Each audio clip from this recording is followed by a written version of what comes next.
Hey everyone, welcome back to the President series. Now it's been a while since the last episode, but I'm back and we're ready to continue onwards.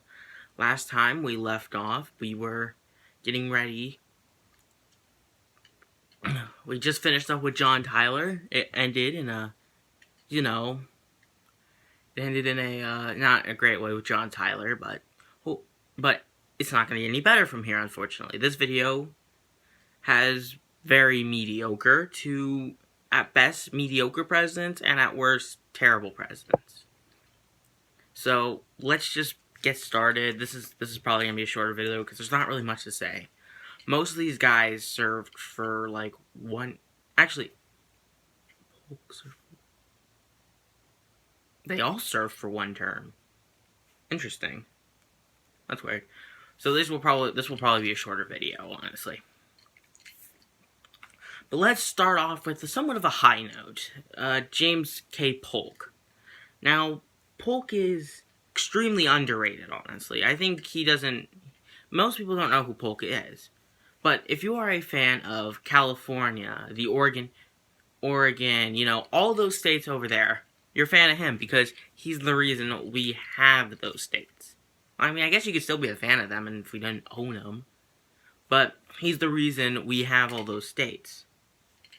States is due to Manifest Destiny. He was it was big for him for Manifest Destiny was big back then.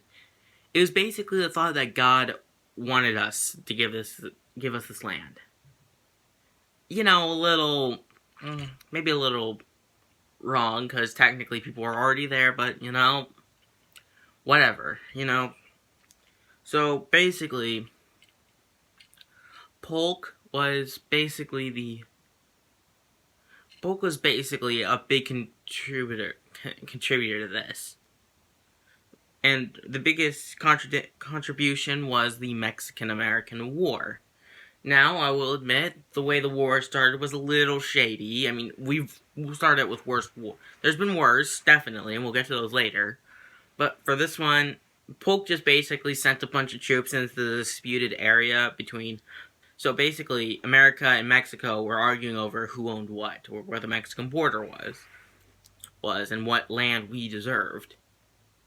So, at this point, we just send troops into the disputed area and kind of wait for them to attack us, and they eventually do. And he uses this to get Congress to declare war. Bit shady. The war wasn't too bad, a bunch of people, it was a pretty atypical war, honestly. We won it pretty easily. Not one of our easiest wars, but one of the easier ones. And we got a bunch of new land. Now, here's where the problem you might start realizing. We have all this new land. But remember, slavery used to be, if we remember from the Missouri Compromise, the way slavery used to be, it used to exist, but the way it worked was there were free states and slave states. One allowed slavery, one didn't. You can kind of tell. And, and even though the Missouri Compromise say, hey, all the slave states are going to stay south, people who were pro-slavery thought, well, the states should just decide, but people who were against slavery, basically the abolitionists, were like, hey, listen, maybe we should just leave them free. I mean, we have enough slave states. So, honestly, so this is a big topic, and Polk said not much on it. This is probably one of the problems with Polk. This is the problem with all the presidents. Now, slavery didn't ruin the presidency like it has for the next presidents we're coming into. Slavery hasn't ruined any presidencies yet. But honestly, it's kind of just, it's a real big issue that they just needed that. So Polk ends up, to basically end this out, I'm rambling, Polk ends up only going for one term. He gets the most done. He's probably our most effective one-term president.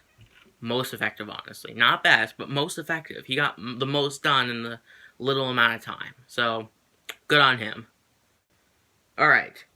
So, next up, we now get into Zachary Taylor. Now, honestly, again, this is what's interesting about this is that for this video particularly, in my opinion, the presidents just start getting worse. The quality doesn't go up, it goes down, which is definitely an issue, but the quality just starts really slacking. So Zachary Taylor is a member of the Whig Party, because we remember those guys. With the Mexican-American War, this gives him a whole new slew of war heroes. So Zachary Taylor throws his hat in and he wins. He was called his nickname was Old Rough and Ready, but I guess he just wasn't ready for slavery because he didn't really talk much about it. However, he was all about keeping the Union together. He even threatened to attack southern states if they seceded, which basically kind of stopped them from seceding. However, he was very undecided. And that's a problem. I mean, this puts him more on the mediocre side of things, but he was so indecisive about this. This was part of the problem with most presidents around this time. They just weren't ready to attack the problem yet. So it seemed like he was more pro-slavery than anything, but honestly, it didn't really matter. However, he would eventually die. Now, there's some speculation that he was poisoned, or he just died of natural causes, or whatever, he accidentally poisoned himself. What I mean by that is what he ate just killed him. It's not really clear, but my opinion, he just died. I don't even think he was assassinated. But there are people who still want to believe that, which is fine. So, of course, as the pattern of the Whig Party, we now have, of course, to introduce our next president. Millard Fillmore. If this project I've been working on has made me hate a president even more than I already did, this Millard Fillmore is the best example. I thought Millard Fillmore was honestly pretty mediocre. He's bad, but he's not terrible. Yeah, no, he's crap. So, really, there's only one thing I can really contribute to his presidency. Again, since he had to share it with Zachary Taylor, and he only went around, and they didn't, and his party would kick him out of. He would get kicked out of the party after this whole thing. So that sucks. But really, mostly what he did, again, indecisive about the slavery thing.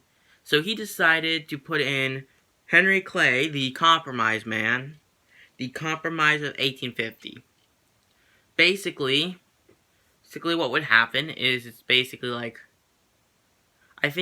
so I'm not too sure of these details, but I know part of it was we'd leave, so some states would be free, so as the compromise, for the North, some states would be free,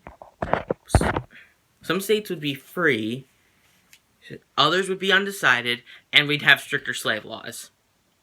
And of course, since it was a compromise, it made everyone mad. Of course.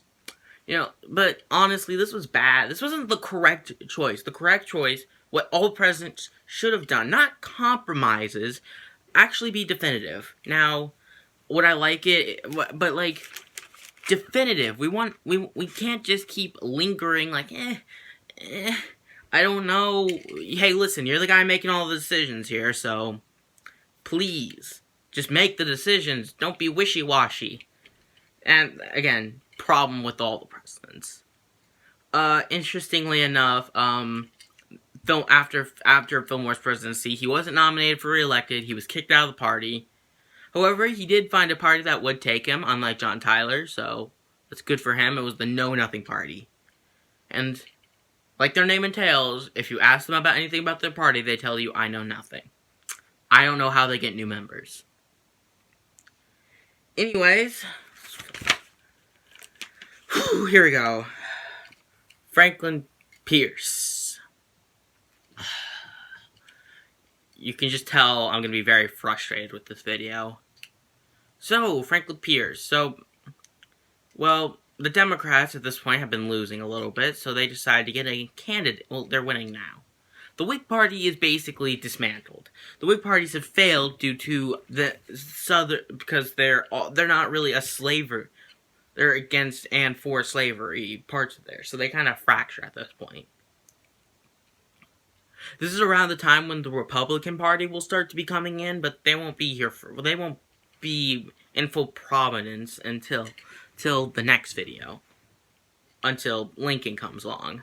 But for now, Pierce, so the Democrats are basically are a shoo-in, basically. So Pierce is elected, and and one of his, so again, he also put off slavery, but if I had to give Pierce any credit, he maybe tried to fix it. He at least maybe gave it a shot, but he was just terrible. He created the Kansas-Nebraska Act, which basically meant that people in those states vote. Now, you might see the problem in that. There's a problem now, because anyone can just go into the border, say, yes, I am a citizen of this state, and I shall vote. So, literally, and this made people so mad that John Brown, a crazy abolitionist who would later be hanged for conspiracy, and a couple of his sons killed some of these guys with broadswords. Dude was hardcore. I can't believe I said that. Whatever. So, Pierce was honestly... However, it always seemed like Pierce was more pro-slavery than free, because something I didn't know about till recently, actually. What Pierce actually threatened to go to war with Spain if they didn't sell them Cuba, sell the U.S. Cuba so they could annex it as a slave state. Yes. Now, this would later become a problem. Now that, of course, never happened. As we know, Cuba is its own free country. Kinda. Well, at the moment it wasn't, but now it is. But that won't happen until the Spanish-American War, which will come up pretty soon, actually. But honestly, Pierce, again, putting it off, and it's just so frustrating that so far, 3 presidencies have been ruined by slavery. Slavery is just a big issue, and still people are addressing it, but the presidents refuse to address it. So, why not get the guy in who... So, let's end this video off with what historians, at least up until recently, thought was the worst president of the United States, James Buchanan. Now, recently, people have assumed that James Buchanan... Now, historians thought that James Buchanan was the worst president. Now, recently, that's been changed, but he's still down there, and yes, he definitely deserves that hate. Do I think he's the worst? No. Do I think he's one of the worst? Definitely. Part of, James Buchanan was a non-confrontational guy. He hated confrontation. And honestly, yeah, I get it. Yeah, that's good to a certain extent, but again, he seemed pro-slavery, but again, put off slavery. Where it kind of shows where he really thought about it, the Dred Scott decision, which was one of the worst Supreme Court decisions, he just kind of supported it and thought that the Supreme Court was doing the right thing, honestly. And no, they weren't. For those of you who don't know the Dred Scott decision, this decision basically allowed slavery to be allowed in the free states, because no longer traveling to free states could make you free. This is why a lot of slaves were sent to Canada, where slavery was legal and, of course, wasn't in the U.S. Of course, one of his biggest problems after the election of Abraham Lincoln, because how the elections work is they get elected and they're not inaugurated yet. They're inaugurated the next year. So James Buchanan was still president, and he wasn't renominated, but the candidates for that year, the Democratic vote split, so Lincoln was able to win. And so, basically what ended up happening, so South Carolina seceded under his presidency, did nothing about it. In fact, did less than nothing, because he just blamed the abolitionists he just blamed the abolitionists. Like, man, dude, really? You can stop them. Like, stop them. So, and of course later, Fort Sumter will be attacked, and the Civil War will start. So, The guy who hated conflict started one of the biggest conflicts in our country. Slow clap. Slow clap. Honestly, with any of these presidents, this could have been avoided. Maybe. Now, maybe the Civil War was inevitable. But it could have been handled better. These presidents just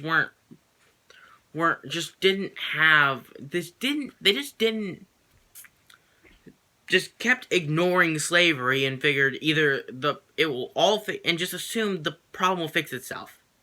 The problem is not going to fix itself. It's not one of those problems. It's a problem that needs to be fixed. You got to decide pro-slavery or against slavery, and you got to make sure that it's enforced. Now, you can't be wishy-washy about it. So, honestly, that's just my opinion on these guys. These guys, this is the terrible period. Now, next episode, we're going to get into a little better. Things are going to get a little better. All the presidents I'm talking about are all Republicans. And I'm not just saying that Republicans are just better. They're not. There is one president in this list tomorrow who's absolute crap. But, for the time being, things are looking pretty good. Because right now the Democrats are failing, they're also being split, and the Republicans are coming in, and which will usher in people like Lincoln and whatnot. But that is for tomorrow's video. So, hope you enjoy the rest of your day, the best of your abilities, and I will see you